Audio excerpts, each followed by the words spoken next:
Welcome everybody to today's Bunker Labs Town Hall brought to you by MetLife. My name is Liz Marion. I'm your events director here at Bunker Labs, and I'm really excited to bring a topic that is on top of mind for most of our entrepreneurs specifically. And I'm also happy that this conversation is happening between two military spouses, both located in Texas at the moment. But as a fellow military spouse, always great to bring others into the conversation who have made it in the entrepreneurship world, especially around venture capital and funding. So this conversation is going to be led by one of our city leaders, Shady DeJesus. Hey, Shady, how's it going? Hey, guys. Going great out here. So Shady's on the beach, which I'm really jealous as it looks. But I'm going to go ahead and pass it off to Shady to start this conversation in just a second. But with our housekeeping, I just want to make sure that everybody knows you can go ahead and submit your questions through the Q&A box at the bottom of the screen. So that is what we will be monitoring to pass questions on to Shady to ask Kat, our guest. But if you do want to just chat, you can chat amongst yourselves in the chat box. But if you want to ask questions for Shady or Kat, please drop those in the box. It's just two chat bubbles at the bottom of your Zoom screen. If you are joining us on Facebook, I ask that you go ahead and click on that direct Zoom link so you can join us here. It is webinar format, so you don't have to turn on your camera or anything like that. But I do ask that you do that, especially if you do want to ask questions for our guests. Without further ado, so we don't waste any more time, Shady, take it away. Hey, everyone. I am very excited for this panel. We all know during COVID, we've been doing a lot of this interaction, but really for myself, being out of from San Antonio and from the Texas region, it's actually really exciting to see another Latin woman also in the investment space. And it's really interesting. I want Kat to kind of go into some of her background, but one thing that you guys should know, which makes it even more valuable, is that the way that Kat and I connected is kind of a traditional way that other folks are brought into the network. It wasn't that she knew right away that Bunker was military entrepreneurship. We just so happened to be in a closed door. I think it was Oksana's house at a VC event. And we were just talking, and she happened to say, "I'm a military spouse." I'm like, "What?" Like, I never even knew that. And that was the same way that Sabrina brought me into the network as well, because I didn't know that Bunker existed then. So it's going to be a really exciting conversation. I would love for folks to start Q&A so you can get some framework as to where you are in your interest in learning some. And then if I can frame that during the conversation, I'd be more than happy to. So without further ado, I want to go ahead and introduce Kat. Kat, if you would just tell us a little bit about yourself and your journey into the VC space, specifically your early stage roles. Sure. So first and foremost, thank you so much for having me, Shady, and family. I'm very excited to be here talking about my story and answering any questions you may have for me. So I am born and raised from Corpus Christi, Texas, and moved up to San Antonio to go to college and just fell in love with the city and never left. I've been in business management for over 20 some odd years, been working for quite a long time. And in 2005, I decided to do a pivot and go straight into tech.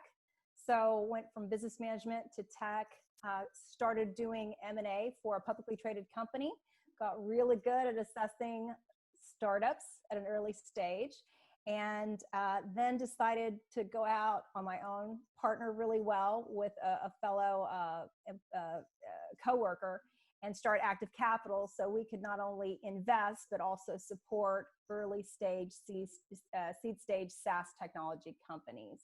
So I'm excited to share a little bit more in detail with you all today about my journey.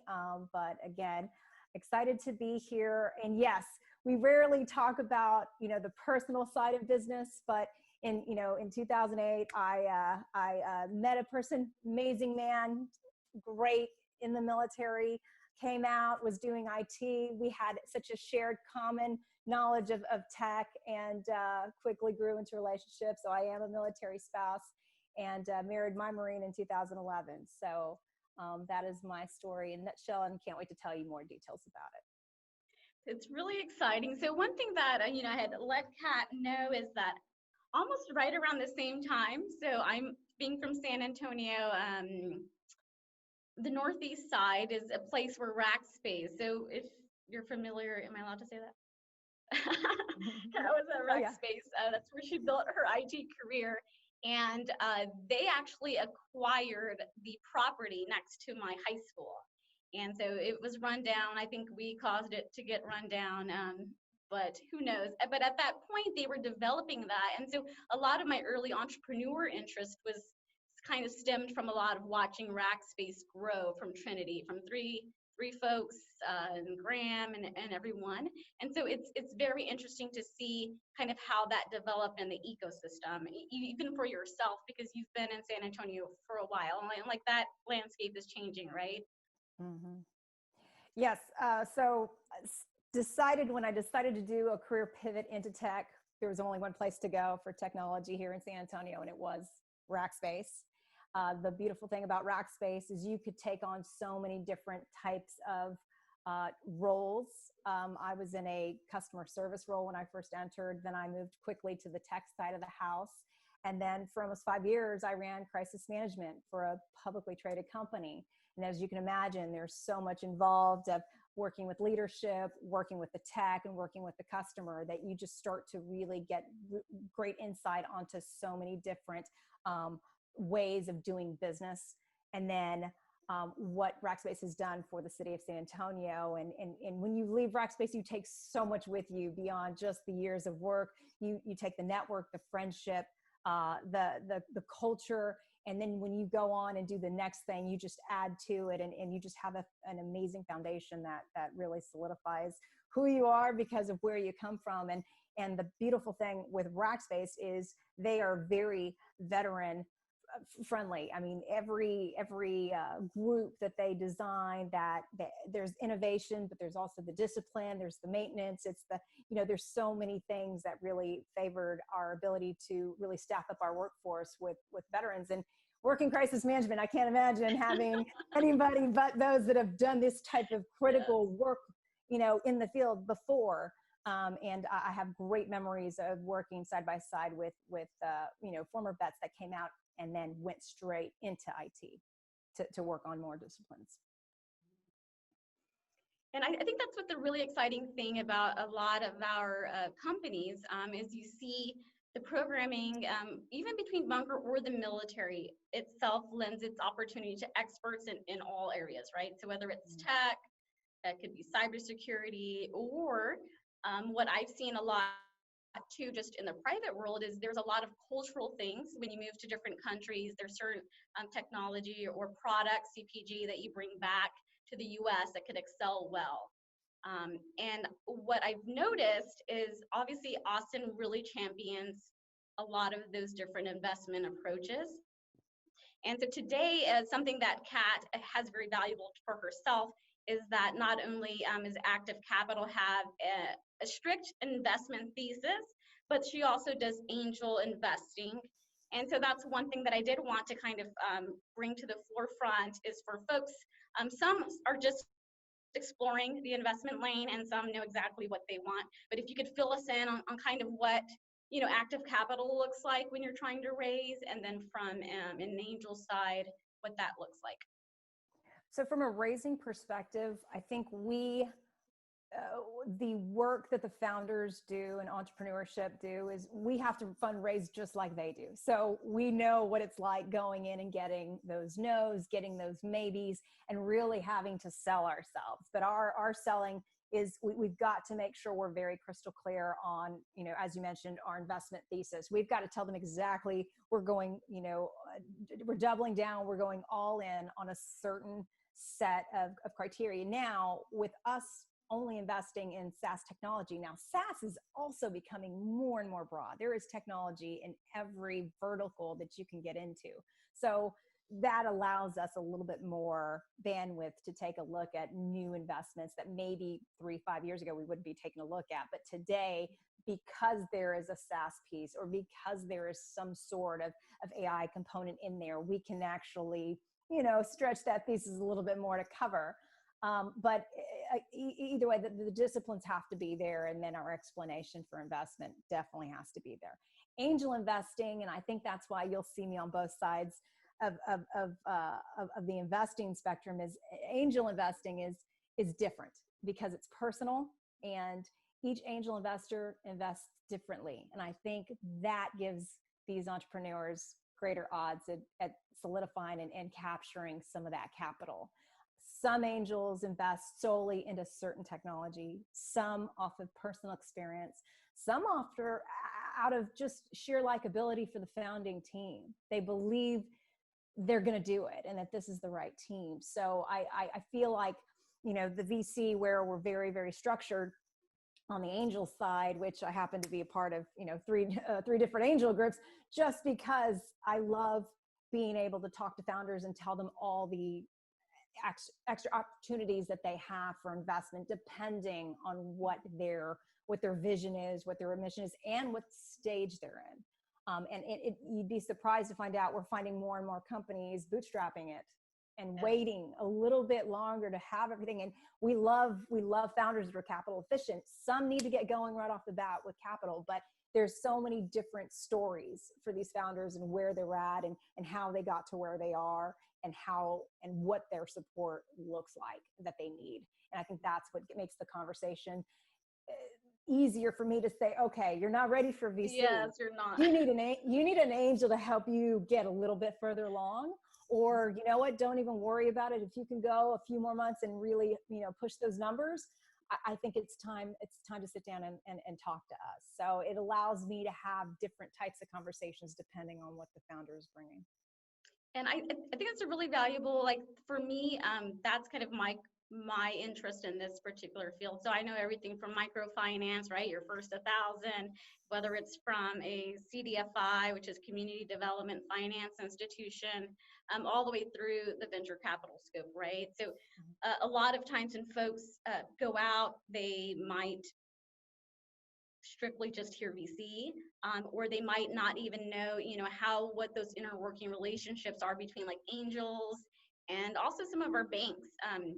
So what you might not know is like the earlier stages, you can't, like Kat said, is a lot of revenue generation is just very your strategy, right, to how you're going to grow your business. And it's really important to think of like how each person plays into that like growth progress. So like for Kat, for yourself, it's one of those things, if a startup is considering angel investment, how far off should they be contacting either an angel or a high growth loan agency? So it really just depends on what the founder is trying to achieve, but it's never too early to start the conversation.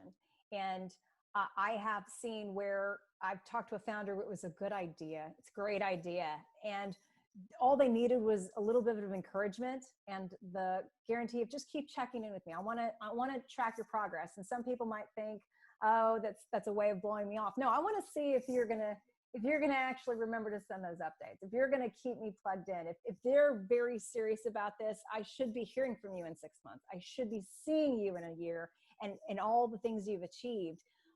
So it really just depends on what you're expecting from that connection, but it's never too early to at least start the discussion. And I've had founders say, look, you're gonna want in on this when I get to the point where I'm really exciting for you. And if it's just not for me, I'm real honest. You know what? I know nothing in the space. I don't even think beyond maybe a small check, I would even be very helpful to you. Doesn't excite me. That probably doesn't excite you. And, when you think about this, think about you're either starting or you're bypassing a really long-term relationship. So be very careful on who you're actually going to be going into a relationship with, because it's like every other relationship. Sometimes you may not want them in a few years. You got to really think about, is this somebody that you want at your table every year in and year out? And it all starts with those conversations that you're just getting off the ground. And some founders don't think about it down the road when they take that first check.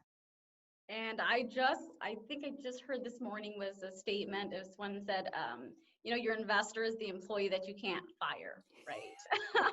Because they are going, if they are not aligned with your mission and your goals or supporting that, if you can imagine every step of the way, they're going to be pushing back because their money's there and their expected return is also kind of tied up in that same concept. We see that a lot. I think with different founders, there are some in our network, if you are kind of teetering between understanding what you should do. We have some folks that have raised and then they come back and take a loan because they know if I raise another round, I'm going to lose a percentage of my company. So when you take investment, you are definitely giving up a portion. One thing I did want to touch with Kat, so Kat in her active capital role, she has definitely championed some entrepreneurs who are veterans or military related. And I wanted to ask her, how did those conversations start? And how did you decide like that was going to be your investment? I will tell you, I wish more founders would come out with it earlier that they're veterans. I haven't had that experience where that's kind of their lead-in. In one of our portfolio companies, I didn't find out until maybe a few months that they had been in the military, and I said, why don't you? That's something that's very near and dear to me, and I love hearing stories and understanding what your background. And I wish more veteran entrepreneurs would tell it in their story. And hopefully that's just not always the case, and maybe mine or just the examples that I have. But it honestly, it wasn't until further down the road that I realized, or that they shared with me, finding out my background, that I'm a military spouse, of their background. And, there are capital firms, VC firms out there that solely invest in veteran-owned companies. And this was not well known to them. So that's one message that I definitely want to sell here today, is definitely make sure that, we're adding that into the conversation with investors, with VCs, because as soon as I know it, you're talking to me, but I'm already making the introduction because I know of an investment thesis on the East Coast here in Texas that they're only looking for, that's all they invest in. I'm going to help that founder make sure that they know there's opportunities. And it goes back to my earlier comment, is I love the fact that founders now have a number of ways to secure capital. It's not through the regular standard sources. There are always resources that are popping up, whether it's in a new fund, new firm, new community fund, things like that there's more opportunities. But I think the most exciting, one of the most exciting things for me this year is our first company that went into their Series A raise was led by a veteran founded company, Living Security. And, when I first met Ashley 2 years ago, it very similar, we met at a conference and we kept talking, and I just kept getting more and more excited about what they were building, her and Drew.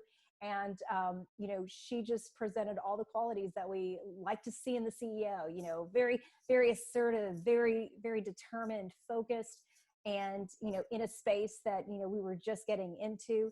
And, they've had a lot of success. We've been so happy, watching them grow.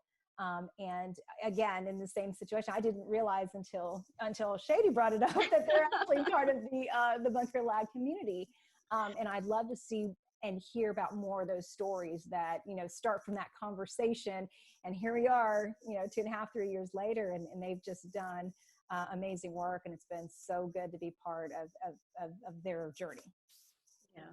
And that's like a main reason for this panel, is to understand it's both sides, right? If you're a military spouse, if you are a diverse candidate, veteran itself is a diverse category, very underrepresented as well. But what you see, and there's a lot of data out, I know a lot of folks might question it, but military connected community, there's a lot of leadership qualities and data that suggests that those founders actually are driving their businesses and really great capacity. A lot of them will, as you said, bootstrap.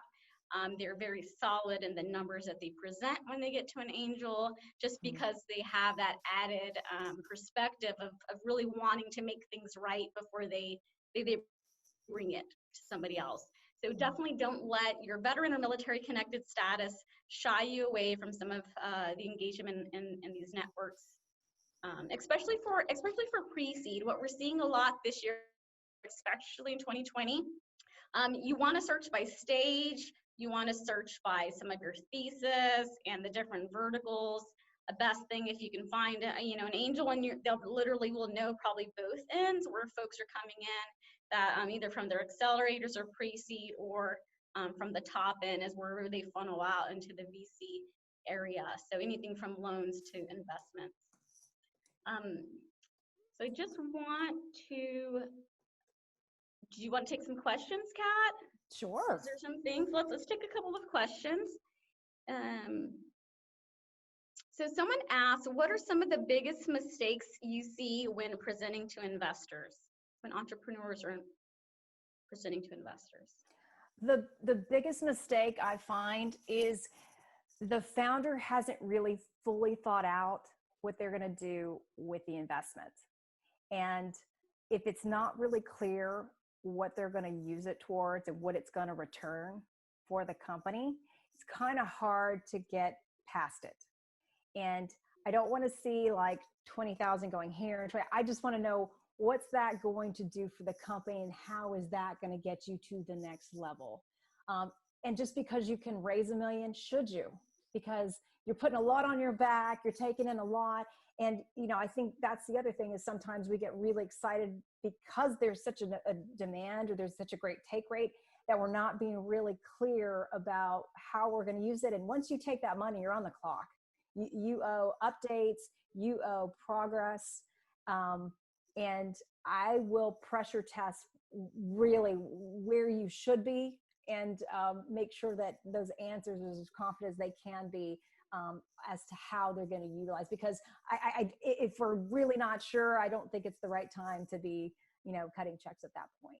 So I think it's just really being clear on how you're going to use it and what it's really going to buy the company, as far as. And that's like a really great question. So as I mentioned, everyone's kind of in different stages. So a little bit about kind of the way that I integrate into this. I was a venture partner for Texas Venture Labs here in the Texas ecosystem, where we worked on pre-revenue and post-revenue companies. I think that's where we first met. Kat was in some of those conversations.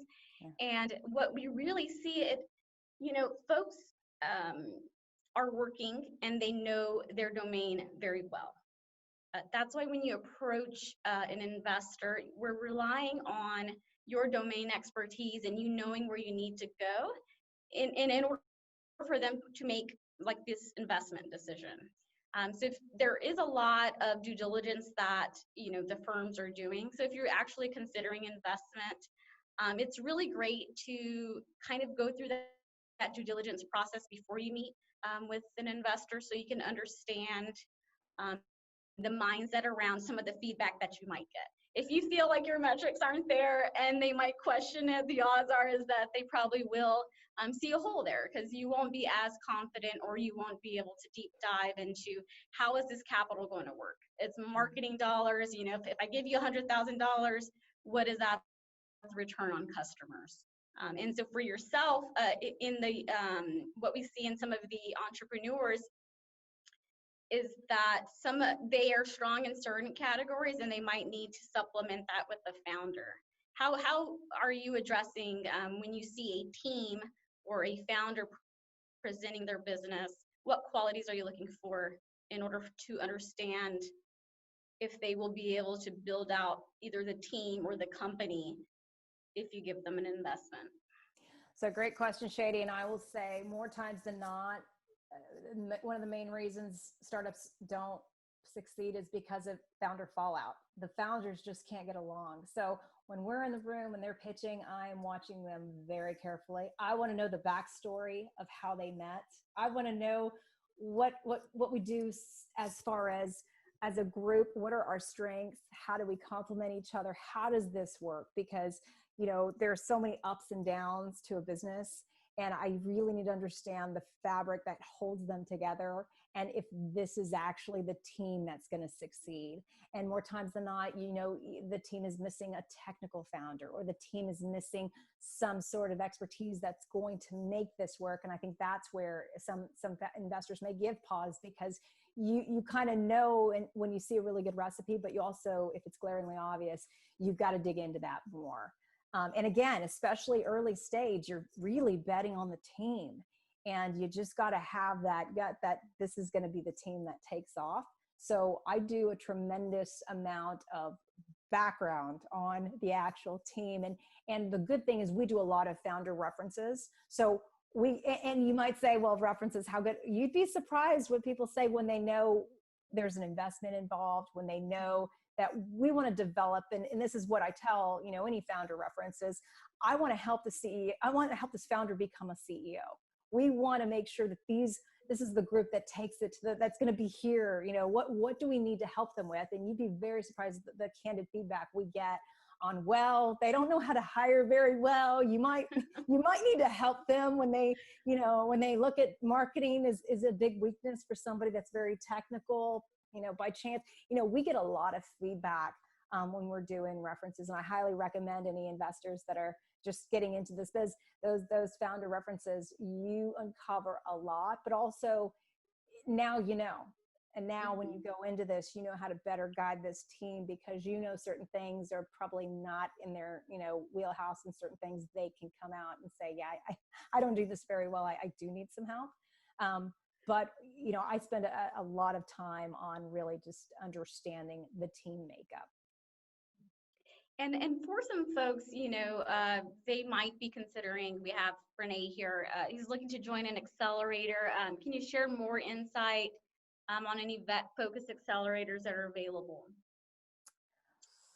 So I'm not sure of veteran focus for accelerators. I know there are so many accelerators out there. So I just may not be completely aware of it being veteran focused, but depending on what your state is, Techstars is everywhere. You have 500 startups. You may have some locals. I know in San Antonio, we have Realco. In Austin, you have Capital Factory. Like, there are just some different, Mass Challenge. There are a number of different accelerators. But no, unfortunately, I don't know any of them that are solely focused. Do you, Shady? Yes, yeah. So a couple just, and when we say accelerators, they can be, so there's incubators, that's if you're very early idea stage, like Founder Institute, and some places are very big on championing like that early idea stage. And then you also have, when you're thinking about Bunker Labs itself, it's this model of being able to develop yourself as a founder while you're trying to grow to that next level. So that's identifying accelerators that you might want to get into for different ecosystems. So each ecosystem provides something different. For instance, if you're out in New York, heavy real estate, advertising, in that particular area, like in NYU Tandon, they also have a veteran-focused accelerator with the Techstars approach. Patriot Boot Camp obviously is moving some folks along. But as I mentioned before, being diverse is going to be something that the veteran can champion. So if you are aligned, whether it's in your city or state, and there is something opening the doors for diverse or underrepresented founders, that veteran and military can fall into that, even if you aren't what you think of as diverse, which is generally ethnicity. You can get the tick mark for that particular opportunity. I would just engage with us if there's a specific area, find the city lead in your city or state, and they can further explore some other opportunities that might be available. Can you share your perspective on when and how you approach either angel or VC? How to approach? I would first ask the founder, how are you doing your own networking? Are you attending events or virtual events? Have you gotten really deep into your local community? Because angel networks are everywhere. I mean, I will tell you, I used to, I don't think we told them, Shady. I used to lead the angel investing community here for San Antonio over a year ago. And talking and getting to know those angels locally, they are always looking for investment opportunities. And I know our community's not alone in that. So I would say that there is probably a network local to a founder. They just need to find the right way or where they are. And cold emails work better than you think, especially these days, because you're not out at social events. You know, everybody is doing what they can and being virtual, but also, you know, we're very mindful, especially as a VC firm, to be accessible, because that's the one thing is we don't want to miss out on an opportunity just because we didn't check our email or because we didn't respond. And I'm hearing stories more and more that a cold email will be just exactly, you know, timely because everybody's in there, everybody's online. And I would definitely start with your local communities to see if there is a local angel network. And state of Texas, and I say this every chance I get, in the state of Texas alone, we have 17 angel networks. Okay, some of them are specialized, that they go deep and focused on certain. Others are agnostic. We take a look at everything. So again, you know, many opportunities in your own state should be open, and I would definitely look into it. VC, as we shared, there's an investment thesis that's involved. So definitely do your research before reaching out to any VC, because, you know, it just makes more sense. I like getting an email saying, hey, I just saw that you invested in this group. This is great. You know, at least I know that they did some research on me. They read up on what we like to invest in, and they're going to make their case on in this email in this moment on, you know, why I should learn more about them. So, you know, the cold email is definitely coming back into style. From the VC side, like working with folks who have been invested in and then they come back to work on their go-to-market strategy, it's not far off to see that. I remember one specific case is that we were working with an entrepreneur. They invested just in the founder. And so when they went back to their data, you know, their data sets is like, oh my, I don't even know customer persona. Like they were just going. And the investor realized that. And so they wanted to pull them back to get this strategy down packed, because they're going to be laying out that money and they're going to want you to perform. So I think for me, like that's my best advice is like the smart capital. Like what are you willing and wanting to do if you take investment? It's not to maintain your current status and do it efficiently. They're going to want some type of multiple of return for the money. And that means you engaging more time, hiring more staff, and becoming a more robust organization. So I would imagine when you're coming, you're going to want to understand if the VC firm requirements for that money aligns with your vision, both for your company and that growth. At the end of the day, when you start adding folks to your board seats, they're able to also make decisions on how your company should go. And at the end, if that happens to be letting you go at some point, you have to be comfortable probably with that option, because it's the shareholders' responsibility of the trajectory of the company. And but it's just smart. It's like some angels provide very high operator experience. I'd imagine if someone came to Kat and a tech world, she would provide a lot of insight into how to grow that business. And sometimes a VC firm may not be as hands-on. And so for that question, it's up to you, I think, is to find that right investor. And as much as we interview the founders, please interview your VCs as well. Ask them how involved will they be, because, you know, I will be honest, some founders are not looking for active capital because we are active to our name. We want to meet with you once a month. We want to help you understand your metrics. We want to know what the next goal is. We want to know what's the plan to get there. And, you know, we do have some founders that are looking for that, but then we meet some founders that's probably not what they were thinking. And, you know, it's good to get that out in the open. And then also remember, this is a relationship. They're going to be there in year 3, in year 4, if you add them to your board. So you want to make sure you're being really, really thoughtful of who you're putting around that table with you. Because once you start moving into board meetings, they've got a fiduciary duty to do what's right by the company, by the shareholders.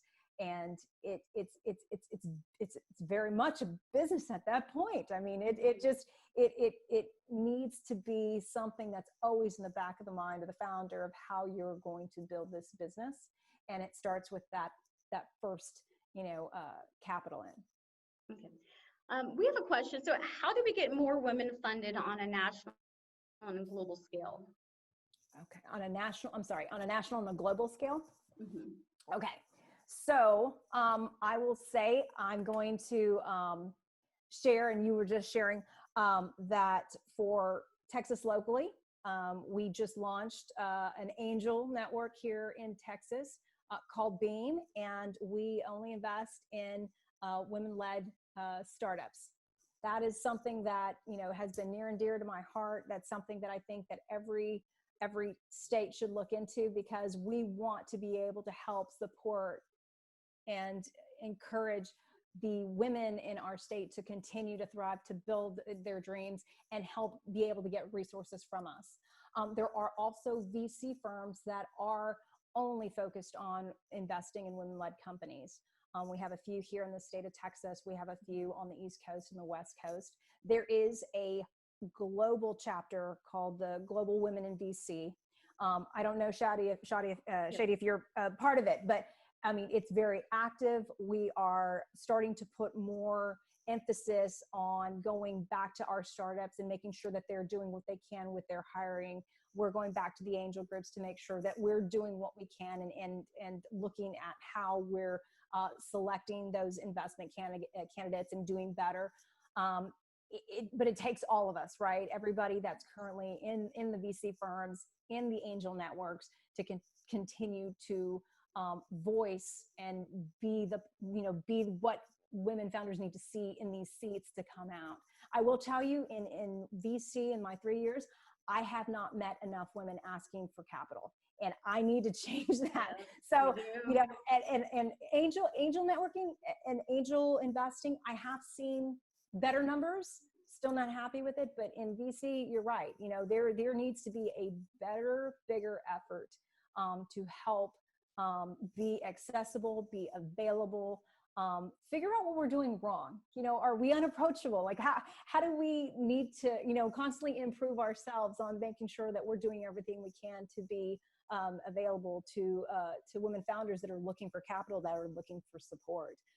So I wish I had an easy answer, but all I can say is if you're a female entrepreneur doing well, become an angel investor. If you're a female VC, find others to stay in the industry and keep doing what you're doing. And I think that's going to really be the thing that triggers real change. Yeah, definitely there, whether it's women or veteran, right? In this case, with capital, which is like for SoGal, which is I'm one of the leads for that here in Austin, and we see that a global network of women, and investors in those different regions. So if you're not, particularly in the nation, there are communities being built around this. So definitely put your money back into your ecosystem, whichever that might be, and it could be, in a syndicate round or some other ways to make your capital work for you. What is your perspective on entrepreneurs who are building a business while they have a full-time career, and how should they transition that after or while fundraising? So I will tell you that is one of the tough things to work through as an investor. Is it's hard to put an investment into an effort that's not being fully, full-time focused. But I understand it takes a while to actually do the transition. It depends on the plan. But the founder that has, their entrepreneurship, style going, but still managing a full-time job, it's just hard to have that full confidence level that this won't stay, not full-time for that person. And it just makes it very hard to write that check. I'd say very similar here. one of my roles is with Giddy AI. What we do is we find those candidates that are going to help. Once someone's funded, how do we compensate that growth trajectory? So for instance, if it's Sequoia or if it's folks, Twitter execs coming off and building a new company, they literally already have identified all the roles that they're going to need in the pipeline and how that's going to work out, right? So this is the funding model that you would bring to the table. And I'd imagine if you're pretty solid on your metrics, that you would understand which components that you need, and you've actually found that culture fit before you are approaching the fundraise, so that you give that confidence that if that money comes through, you're going to, from day one, you'll have the ability to make it work. And I think that's probably how you seem more credible in that particular space. We have another question. Do you have advice for founders when an investor isn't providing the support they offered before the deal was signed? Ooh. I would say if they're your investor, you should be able to have a very frank conversation. If it was a promise for networking connections, I would just have that conversation. If it's more than that, if you've already taken the money, that's going to be harder to kind of work through. It just is. And, not everything works out. Relationships fall through. I would probably want to dig in more to figure out why that investor is not coming through on that. But like I said, you should be able to have very frank dialogue with your investors because they're having them with you. Of course, keeping the line of respect, but if it is something that was part of you coming in as an angel and you helping me in a certain field or area, no, I would have that conversation dead on. Great. Yeah. So obviously us knowing the diverse landscape of investment and both the entrepreneurship scene, can you give us some last advice on what are some of the startup tools or resources that both our military veterans or any diverse candidates can utilize in their journey? I don't have any specific tools. I can tell you just and these are pretty much on the nose, but you'd be surprised how many startups I've seen not have it. Your financials have to look, I won't have to say professional, but it has to be clean. If you haven't contemplated getting into QuickBooks, if you aren't familiar with ChargeBee or Chargeify or something that really keeps count of your revenue, that's the part, at least from a tech investing investor, that's the part that I like to see entrepreneurs come in and have their financials set. They have projections. They have their forecasting. They know what their P&L should look like. It's tied down. And there are a lot of different things out there, so don't get sewn into any one I just mentioned. But especially as a SaaS tech investor, we go off of very specific metrics. And if you're miscalculating your revenue, if there is, some kind of weirdness in the numbers, that comes across, and I'll be able to find it really quick. So it's something that I would say, make sure that whatever you present to investors, it's the best you absolutely can. So, by way of, your UI, your website, your content, some of that stuff can be gradually, but your numbers are really pretty much the historicals of what you're doing with your business and how it's performing. Make sure that you've really got, you're very proud of how you're presenting your financials and that it's in order. And it's not just some spreadsheet that just gives way of fat fingering. It gives away a lot. And especially when somebody is trying to identify, what this business is and how you're marketing, make sure that they're running it, in a respectful way. I absolutely agree. What I would say also is the other operators and veterans in your network who have been there and done that. It's a really great way to understand value-added resources that they use. Lean on those folks, but also the fractionals. If you are at a position where you're not really sure, there are for hire like fractional CTOs, CMOs, CFOs who can just dive in, and this is their area of expertise to help guide that trajectory if you think that's where you're going, from loan my best advice is just to get in there early, start the conversation with the loan funder, see what they can do first for you before you go to angels, because you would be definitely surprised how dynamic the loan market has become. And then second is just start conversations earlier on. We do have a lot more questions, but if you, we are definitely at time now, but what I would love if you submit some questions, we'll try our best to get those back and to the network in some fashion. I'm sure Liz has a great way of doing that. Right, Liz? We sure do. Absolutely. Well, Shady and Kat, thank you both so much for just sharing your knowledge, your expertise, and as military spouses, part of our military connected network, as well as Latinx females that are in the VC and investing space, of sharing that. We really appreciate it. Shelby did drop the email that you can send all of your questions. We did have some get in there right at the end. So if you want to email townhall@bunkerlabs.org, we will pass those along, but we can also ask our network.